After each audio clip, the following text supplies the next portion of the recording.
why are whistleblowers important and why did you become one? I think whistleblowers are important and have been important to the history of this country because without revelations from whistleblowers, change, accountability doesn't even happen within our government. Whistleblowers go back as far as, even before the Civil War. I mean, you got contractors who were bilking the government. So we had, key tam laws placed in place for whistleblowers to be able to come forward on behalf of the government. Because that's for effective change. I mean, there's information that without the whistleblower, we would know the atrocities, the illegalities of our government wouldn't be known. And I think with the government, of course, being in control and not wanting its secrets out there, whistleblowers are always going to be a target. It's quite interesting. Since I've been out of prison, I've done some work on the commercial side of whistleblowing in key towns.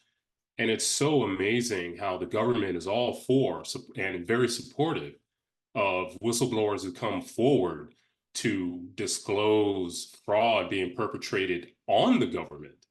Yet when it comes to the government perpetrating fraud, all bets are off. It's a completely different game. There is no government support. There is no protection for whistleblowers. There's only retaliation and persecution. So, and I think the efforts to go after whistleblowers so vehemently by the government, I think belies, and I think it's a testament to the danger that government sees in whistleblowers. Oh, they're going to reveal the bad things we're doing. We have to shut them up. And so when you get any sort of government whistleblower, especially in the national defense field, in the intelligence apparatus in this country, the effort by the government to mischaracterize, to basically engage in character assassination of the individual coming forward. And that's all a way of getting, changing the attention away from what's being revealed and vilifying the individual who revealed it. So all the focus therefore goes on the whistleblower. Oh, this person's bad, this person, disgruntled former employee, and all of these things, yet no real focus, trying not to focus on what was revealed. And I think that just shows how important whistleblowers are and how much the government does see them as a threat. And Jeffrey, I've been thinking a lot about this recently, how I mentioned the liberal side of the spectrum in my introduction because my sense has been that the right wing has always been very hostile to whistleblowers and very militaristic. But it seems to me where the shift is taking place, and therefore where my concern is on the other side of the aisle from that. I think, for example, of the fact that when Dan Ellsberg, who we both knew, stepped forward and revealed the massive web of lies surrounding the Vietnam War, with help from others, of course. In the Pentagon Papers case, he became a hero then in 1970, remained a hero until his recent death. And yet, many of the people who elevated Dan Ellsberg uh, have cheered on uh, the suppression. Let me give you an example. I think it's the best way Mhm. I can do it. When Edward Snowden came forward with his equally critically important revelations about domestic spying, illegal spying activity on American citizens and others. Uh, he was roundly criticized by President Obama and by members of the liberal commentariat. I remember one liberal commentator who I won't name, actually, I will, it was Rachel Maddow, said on Twitter, "Gosh, I don't know what to think. It seems bad. I don't know what." That was like the initial ploy before criticizing it.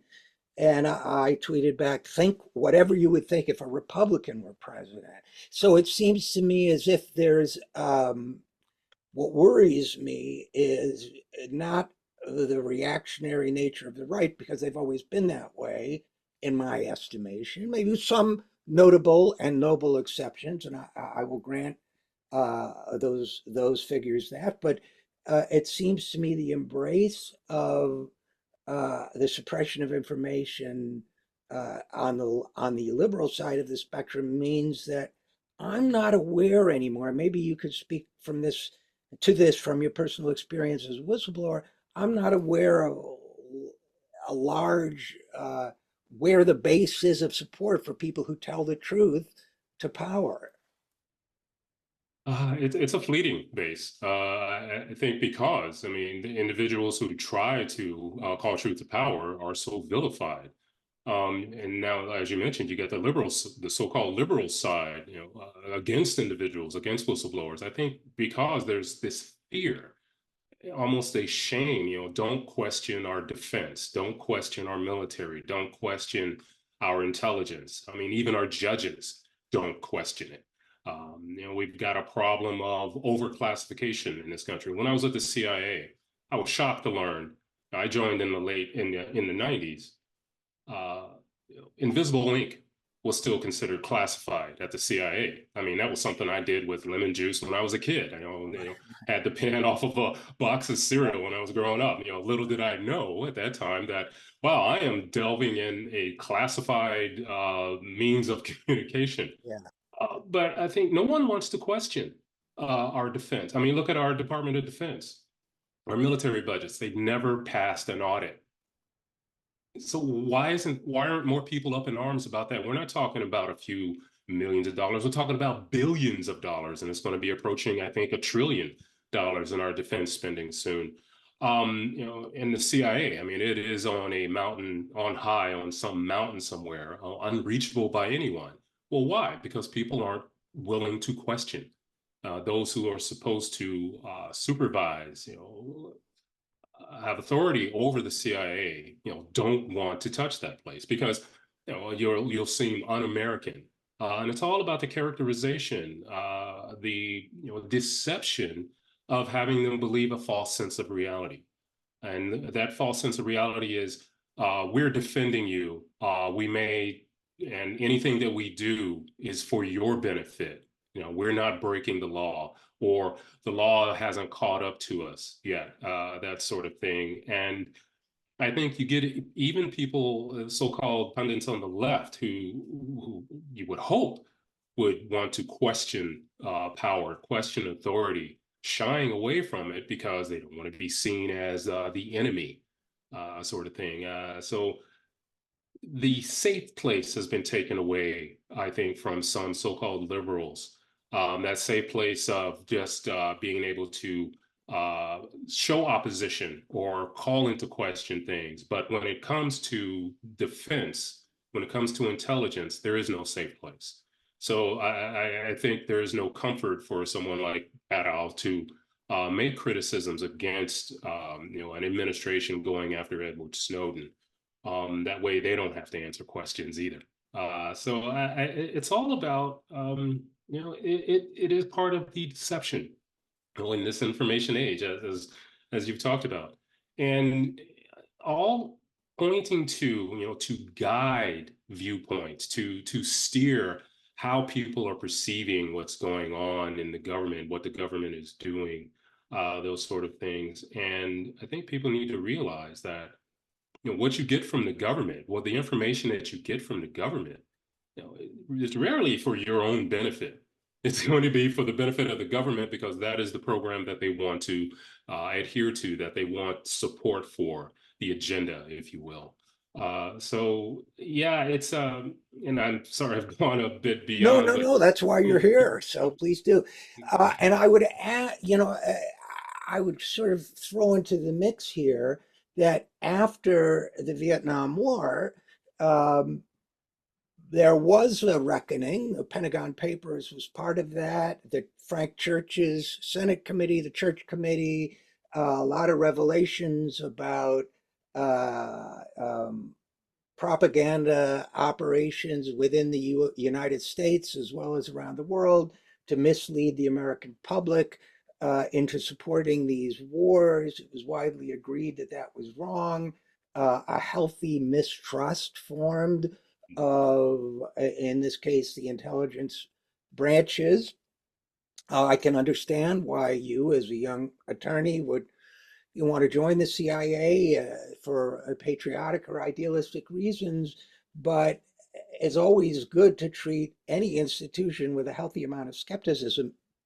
And it seems to me that one of the things that changed was, and I'm not sure exactly where this is in your timeline of CIA officer arrested, imprisoned, and so on, but when Trump was elected president, and when, in my view, the Democratic Party sought to distract attention from its own failures by exaggerating, even creating a moral panic around what became known as Russiagate, uh, the authority figures that were turned to were all leaders of these institutions that had failed, let's be frank, had failed as recently as 9/11, had failed as, in the case of the FBI, had failed as recently as the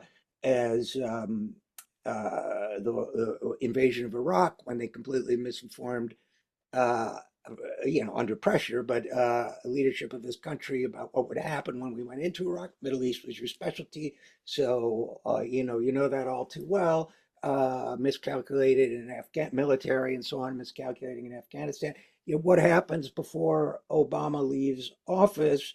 We have this document signed by, among others, I think James Clapper signed it. Is that right?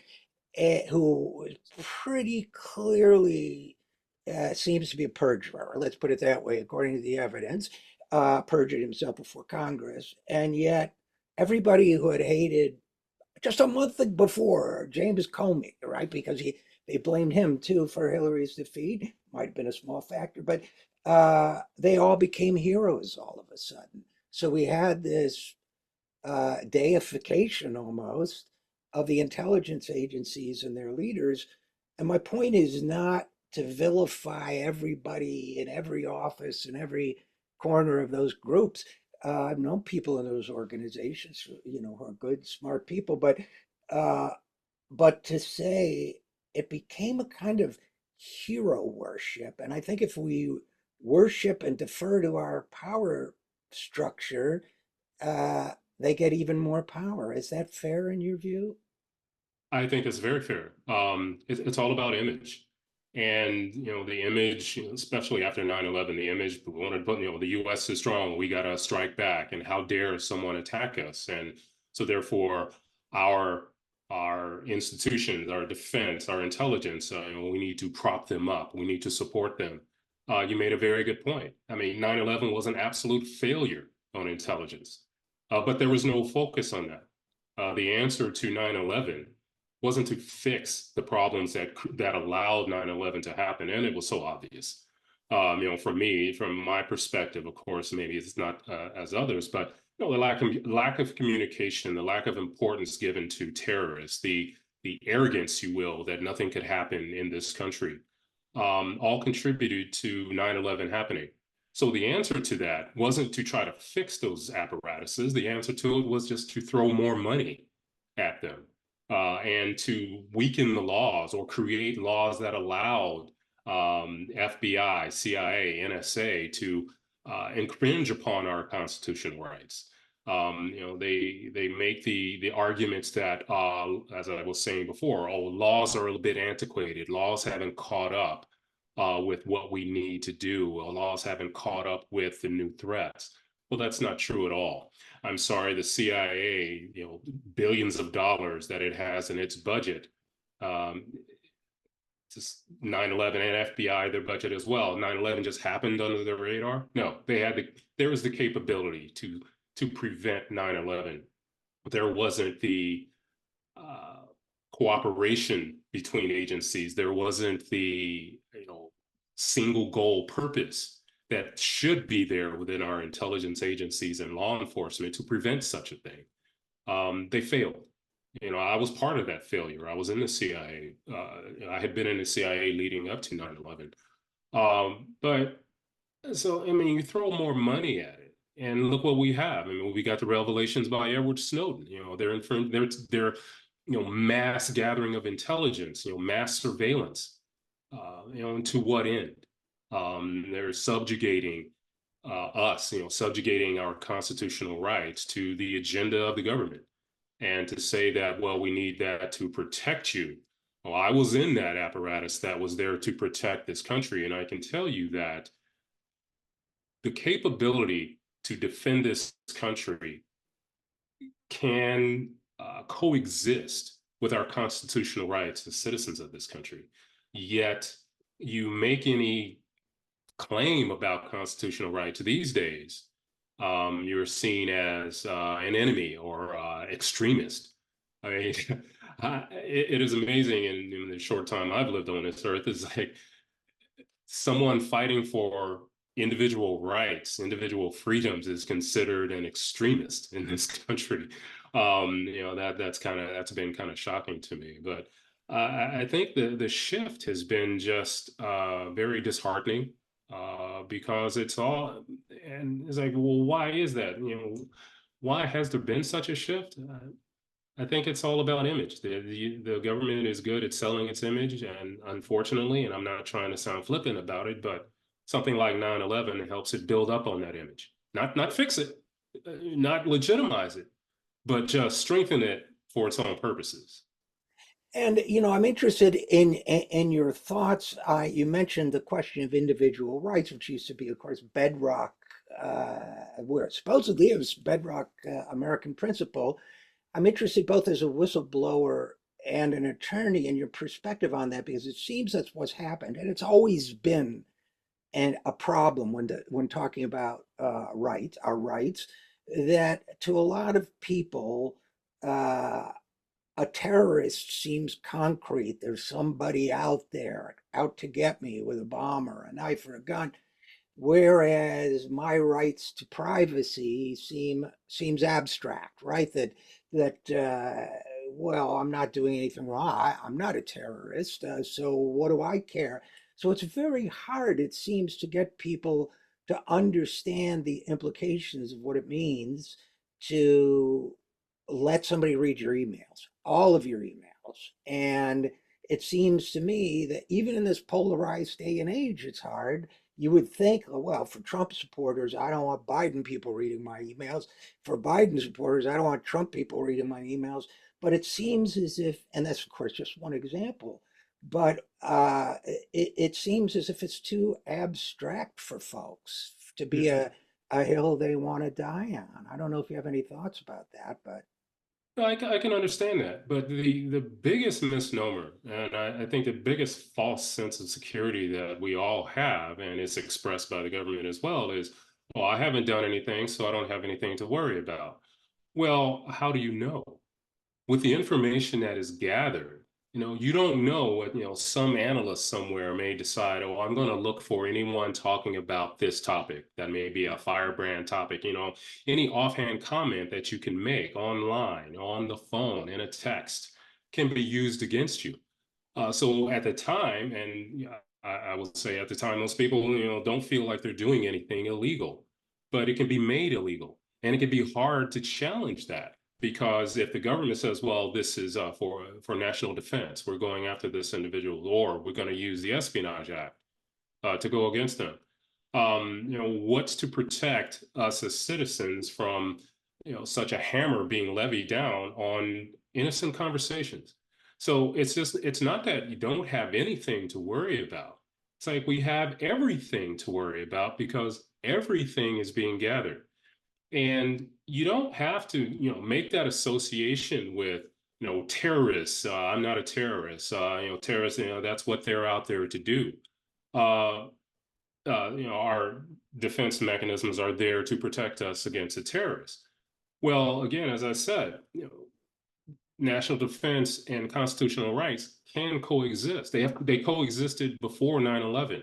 Why can't they still coexist? It's because, well, the agenda the image that the government wants to put forth, commands that they be able to do whatever they want. Your constitutional rights, if you want to believe that, why have a constitution? Us as individuals, it's like, well, if we don't, if the individual citizens of this country have no rights, are we a country of citizens or are we a country of the agenda of the government? Right. Uh, yeah. And, the right to privacy, to not publicly speak what's on your mind if you don't want to, is the flip side of the coin of the right to speech, right? So, it makes me think, for example, of Julian Assange. I know you've been involved with Julian Assange's case. Here's a case of an Australian citizen accused of a crime, a supposed crime, that didn't take place in the United States, yet we have the United States and apparently Great Britain both agreeing that the US has jurisdiction over it somehow, which is already bizarre. If we look at WikiLeaks and what they did under Assange, you had that horrific video of the killing of civilians from a helicopter. Uh, Not only do people have the right to know that their government was behind this, but it's impossible for me, or I think any reasonable person, to see how our national security is compromised by the release of that video years later. It informs the public. I mean, there's no ongoing undercover operation that's compromised or anything. It's just a horrific truth about our government that they don't want. And yet we've seen the media, which you would think would be defending the right of free speech, including media outlets that openly partnered with Assange and WikiLeaks to release that information, seemingly indifferent to the prosecution of someone who published uh, information like any news uh, publisher does, and who, in fact, it seems to me if they're objecting, they're not objecting very vociferously to the characterization of WikiLeaks as quote unquote uh, an enemy intelligence agency. Was it right? Wasn't that the term they used? Yeah, I think enemy combatant sort of thing. Yeah, and they use the word intelligence agency. That struck me, because, and the reason why it struck me is because then every news person is an enemy intelligence agent, right? Because we in my profession don't work for the government. We gather intelligence. You can imprison all of us. That seems like the logical extension. So it seems as if our rights to speak on certain issues are being challenged. I would say now more than ever with the bombing of Gaza, what's going on there, that we have students denied the right to give the valedictorian speech or what have you.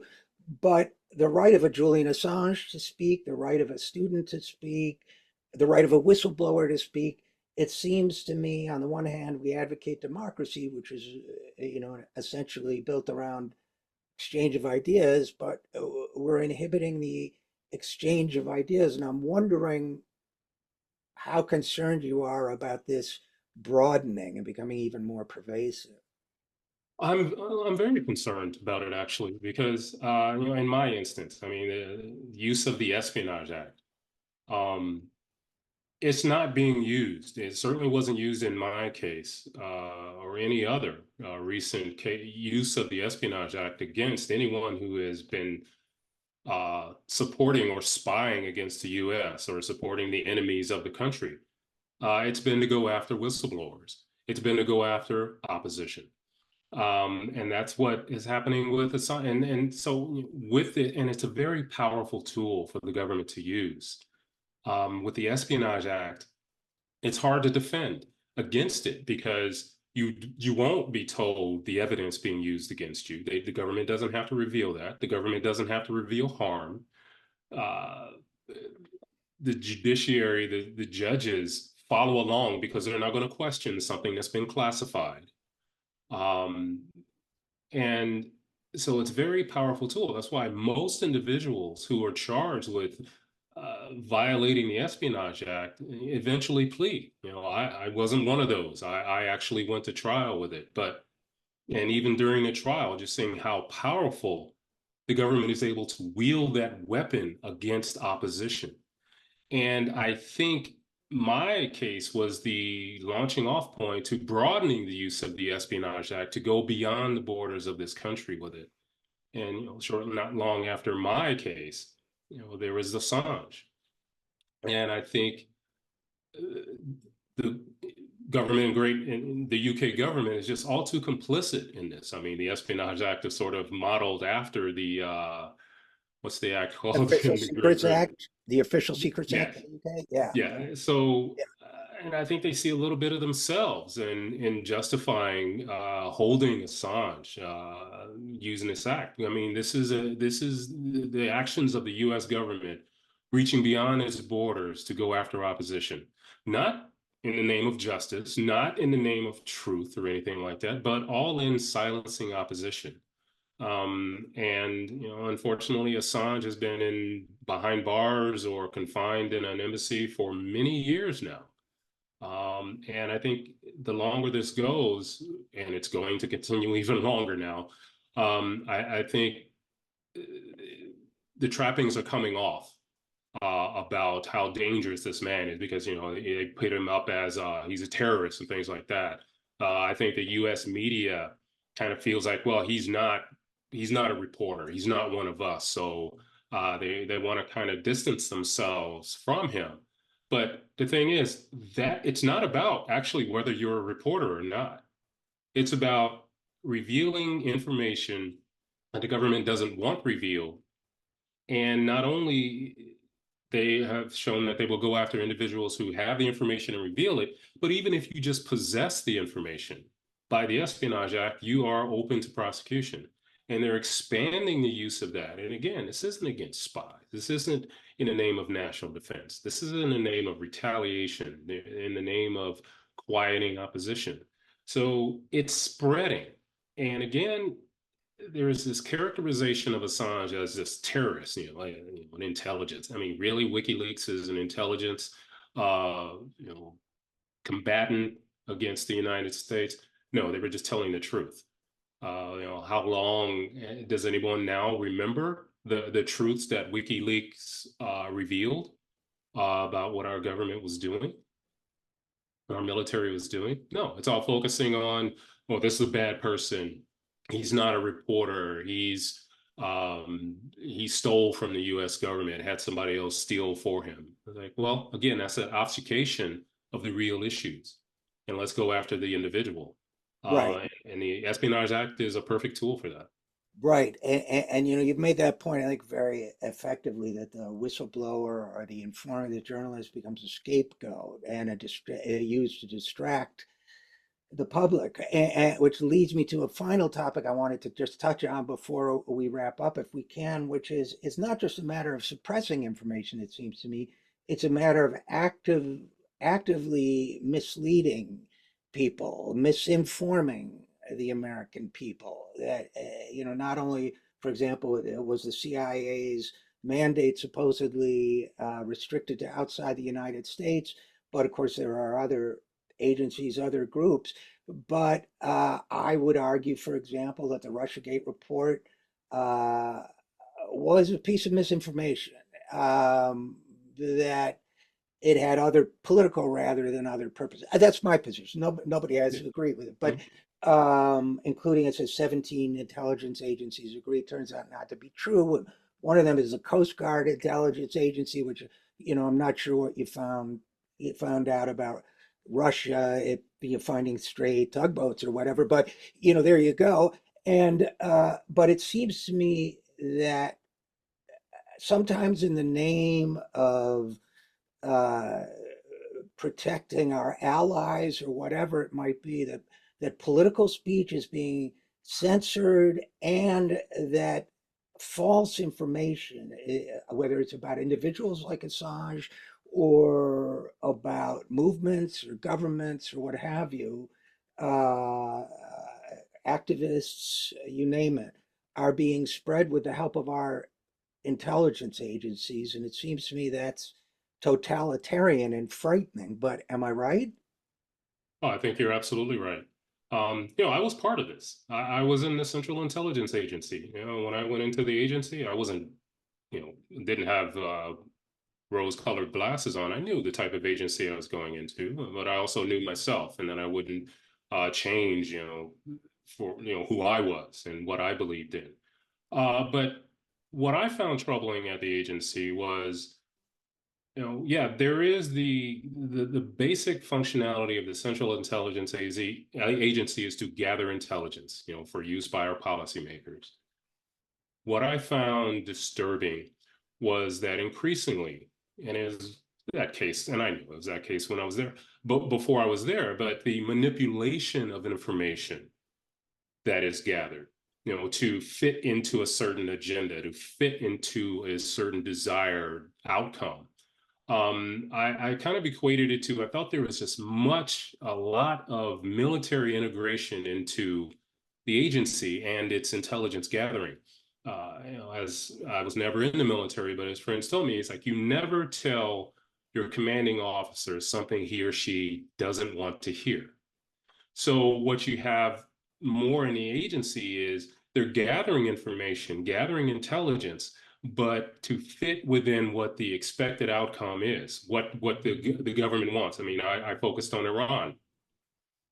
Mm, We okay. gather all sorts of information about Iran, but the only thing that politicians, the bureaucracy wanted to hear was how much of a threat Iran was, how dangerous was Iran. What is Iran doing now to threaten Israel or to threaten the Middle East? Nothing about any progress being made by the opposition in Iran against the mullahs. And I make no mistake, the mullahs are bastards. Forgive my French, but you know, you know, but intelligence about those activities going on in Iran, weren't the norm unless they could be manipulated in some way to meddle with it. But it's just this push to deceive, to get people to believe in a reality that is not true. And that's been more so what I think is going on with the agency. I think more so what's going on with, I mean, we're not told, you have to toe the line.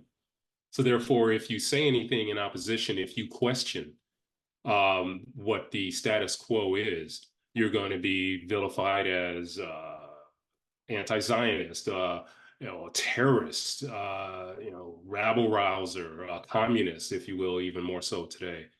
Um, and it's like in a democratic society, shouldn't every voice be heard, Right. and not quashed just because it doesn't sound like the majority? There's been such a shift in this country that it's not that opposition voices don't have the opportunity to speak. It's they will say by paper, oh, you can protest all you want, but then the moment you do, you're going to fall under the hammer of retaliation, opposition, characterization that is unfair and untrue. Look at our students. I mean, students protesting on campuses. I mean, that is in the fabric of this country, but now they're being characterized as anti-Israel, but they're focusing on the students and little individual things that they feel the students are doing that don't make any sense to them, and also ignoring what the students are saying. They're saying no to genocide. We should not be involved in genocide in Gaza. But the individuals complaining about those students, they don't want to talk about that. And that's the unfortunate thing, as I can just kind of climb up, is that there's so many things, a lot of things in this country, we as a citizenry just don't want to know. I Right. mean, That's true. reality sucks. Yeah. And because if you confront it with reality, then you're going to have to do something about it. So let's let the government tell us what the reality is, and we don't have to worry about it. And there's an insidious new thing, a word that's taken on a new meaning, deprecation in social media that, with the collaboration of our intelligence agencies to decide whose voice just doesn't appear on people's feeds and that type of thing. So that's just the externalization of what you're describing, which is an internalized mentality of these agencies. Well, Jeffrey Sterling, we have a lot more I'm sure we could talk about with all this, but I want to thank you for your good work throughout your career, including as today as a whistleblower uh, advocate, attorney, as well as a former whistleblower yourself. So thanks for that, and thanks for coming on the program. Thank you very much. My pleasure. We depend on your support here at the Zero Hour, so please give whatever you can at any of the links you see on your screen. Thanks so much.